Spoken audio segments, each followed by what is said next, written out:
Madre mía, lo que ha soltado Mert Ramazan Demir en esa entrevista. Esto sí que ha pillado a todo el mundo por sorpresa.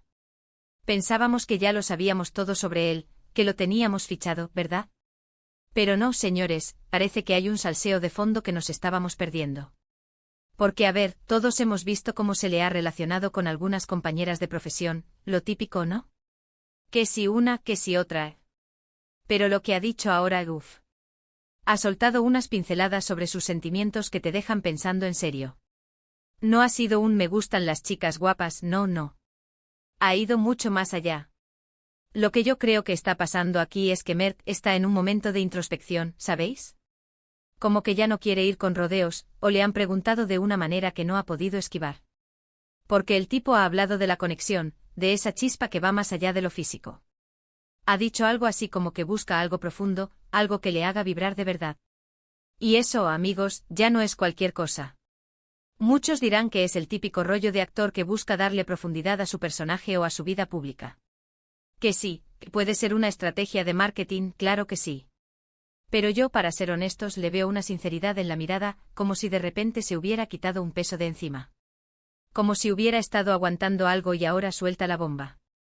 Y es que si lo pensáis, Mert Ramazan Demir siempre ha sido un poco misterioso, ¿no creéis?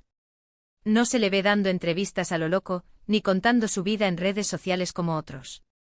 Es más de mantener su espacio privado, y por eso, cuando se decide a abrirse un poco, es noticia. Y si lo que abre es esto, pues imagínate el revuelo. ¿Qué significa esto para sus relaciones pasadas o futuras? ¿Hay alguien en concreto que le ha hecho sentirse así? Porque si ha dicho que busca algo más, significa que lo que ha tenido hasta ahora no le ha llenado del todo.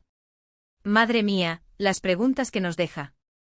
Yo sospecho que quizás ha tenido una experiencia que le ha hecho replantearse qué quiere realmente en una relación. Algo que le ha hecho ver la vida de otra manera. Y eso, a la larga, es bueno. Aunque nos deje a todos con la intriga, ¿eh? Que nos encanta el salseo. Pero bueno, volviendo a lo que soltó. Ha sido una bomba porque ha tocado la fibra sensible. No ha sido superficial. Ha hablado de cómo las personas pueden llegar a entenderse a un nivel que va más allá de lo que se ve. Y eso, para un actor que interpreta emociones, puede ser incluso más importante. Yo creo que esto nos enseña que por mucho que veamos a estas figuras públicas en la pantalla, también son personas con sus propias inquietudes, sus búsquedas personales. Y a veces esas búsquedas se manifiestan de formas inesperadas. Y ahora, la pregunta del millón, que seguro que todos os estáis haciendo, ¿creéis que Mert Ramazan Demir está buscando un alma gemela o simplemente está viviendo su etapa de autodescubrimiento de forma pública?